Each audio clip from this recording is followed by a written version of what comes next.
ലോക ഫുട്ബോളിന്റെ ഏറ്റവും വലിയ വേദിയായ ഫിഫ ലോകകപ്പ് 2026 ആദ്യ ഫൈനലിസ്റ്റ് ആരെന്നറിയാനുള്ള നിർണായക പോരാട്ടം ഇന്ന്. കിരീടത്തിലേക്കുള്ള അവസാന ചുവടിനായി യൂറോപ്പിലെ രണ്ട് വമ്പൻ ശക്തികളായ ഫ്രാൻസും സ്പെയിനും നേർക്കുനേർ എത്തുകയാണ്. ഇന്ത്യൻ സമയം ഇന്ന് അർദ്ധരാത്രി 12:30 ഡാളസ് സ്റ്റേഡിയത്തിലാണ് ലോകം കാത്തിരിക്കുന്ന ആദ്യ സെമി ഫൈനൽ മത്സരം നടക്കുന്നത്. ഒരു വശത്ത് 2018 ലോകകപ്പ് ചാമ്പ്യന്മാരായ ഫ്രാൻസ്, മറുവശത്ത് നിലവിലെ യൂറോ കപ്പ് ജേതാക്കളായ സ്പെയിന്. ഇരു ടീമുകളും കിരീട ജേതാക്കളായതിനാൽ തന്നെ പോരാട്ടം തീപാറുമെന്ന് ഉറപ്പാണ്. യൂറോപ്പിലെ രണ്ട് ഫുട്ബോൾ ശക്തികൾ തമ്മിലുള്ള ഏറ്റുമുട്ടലിന് മറ്റൊരു പ്രത്യേകത കൂടിയുണ്ട്.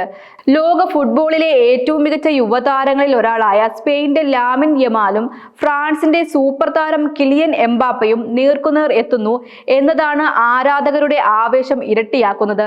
വെറും കൗമാരപ്രായത്തിൽ തന്നെ ലോക ഫുട്ബോളിൽ വലിയ നേട്ടങ്ങൾ സ്വന്തമാക്കിയ ലാമിൻ യമാൽ ഇത്തവണ സ്പെയിന്റെ പ്രധാന ആയുധമാണ്. 2024 യൂറോ കപ്പ് കിരീടം സ്വന്തമാക്കിയ സ്പെയിൻ മികച്ച ഫോമിലാണ് ലോകകപ്പിലേക്ക് എത്തിയത്. യൂറോ കപ്പിലും 2025 നേഷൻസ് ലീഗ് പോരാട്ടത്തിലും ഫ്രാൻസിനെ കീഴടക്കിയതിന്റെ ആത്മവിശ്വാസം സ്പാനിഷ് നിരക്കുണ്ട്. ഫ്രാൻസിനെതിരെ നോക്കൌട്ടിൽ വിജയം നേടാനുള്ള ചരിത്രം സ്പെയിനിനുണ്ടെന്നും അതുകൊണ്ട് തന്നെ ഫ്രാൻസ് ജാഗ്രത പാലിക്കണമെന്നുമായിരുന്നു ലാമിൻ യമാലിന്റെ പ്രതികരണം. താരത്തിന്റെ ആത്മവിശ്വാസം സ്പാനിഷ് ടീമിന് കരുത്ത് വ്യക്തമാക്കുന്നതാണ്. അതേസമയം ഫ്രാൻസിന്റെ ഏറ്റവും വലിയ പ്രതീക്ഷ കിലിയൻ എംബാപ്പയിലാണ്. ലോകകപ്പിലെ ഗോൾ വേട്ടക്കാരിൽ മുന്നിലുള്ള എംബാപ്പെ ഇതിനോടകം 8 ഗോളുകൾ സ്വന്തമാക്കിയിട്ടുണ്ട്. വേഗതയും കൃത്യതയുമുള്ള താരത്തിന്റെ പ്രകടനം തന്നെയാകും ഫ്രാൻസിന്റെ ഫൈനൽ സ്വപ്നത്തിൽ നിർണായകമാകുക.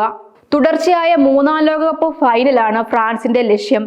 2018 ലോകകപ്പ് കിരീടം നേടിയ ഫ്രാൻസ് 2022 ലോകകപ്പിൽ ഫൈനലിൽ എത്തിയെങ്കിലും അർജന്റീനയോട് പെനാൽറ്റി ഷൂട്ടൌട്ടിൽ തോൽക്കുകയായിരുന്നു. ആ തോൽവിയുടെ വേദന മറികടന്ന് ഇത്തവണ വീണ്ടും കിരീട പോരാട്ടത്തിൽ എത്താനാണ് ഫ്രഞ്ച് പടയുടെ ശ്രമം. മറുവശത്ത് സ്പെയിൻ ഒരു വലിയ തിരിച്ചുവരവിന്റെ പാതയിലാണ്. യുവതാരങ്ങളും പരിചയസമ്പന്നരായ കളിക്കാരും ചേർന്നുള്ള സ്പാനിഷ് നിര ലോകകപ്പിൽ മികച്ച പ്രകടനമാണ് പുറത്തെടുക്കുന്നത്. നേഷൻസ് ലീഗിൽ കിരീടം നഷ്ടപ്പെട്ടെങ്കിലും ലോകകപ്പിൽ ആ കുറവ് നികത്തുകയാണ് ലക്ഷ്യം. ഫ്രാൻസിന്റെ ആക്രമണ ഫുട്ബോളും സ്പെയിന്റെ പാസിംഗ് മികവും തമ്മിലുള്ള പോരാട്ടം കൂടിയാകും ഈ സെമി ഫൈനൽ. എംബാപ്പയുടെ വേഗതയ്ക്കെതിരെ യമാലിന്റെ പ്രതീക്ഷ പരീക്ഷിക്കപ്പെടുമ്പോൾ ലോകമെമ്പാടുമുള്ള ആരാധകരുടെ കണ്ണുകൾ ഡാളസിയിലേക്കാകും. ആരാകും ആദ്യ ഫൈനലിസ്റ്റ്? ഫ്രാൻസ് വീണ്ടും കിരീട പോരാട്ടത്തിലേക്ക് ചുവട് വെക്കുമോ, അതോ സ്പെയിൻ യൂറോ കപ്പിന് പിന്നാലെ ലോകകപ്പ് ഫൈനലിലേക്കും മുന്നേറുമോ? അതിന്റെ ഉത്തരം ഇന്ന് രാത്രി പന്തുരുളുമ്പോൾ വ്യക്തമാകും. ഫിഫ ലോകകപ്പ് 2026 ആദ്യ ഫൈനലിസ്റ്റിനെ കാത്തിരിക്കുകയാണ് ഫുട്ബോൾ ലോകം.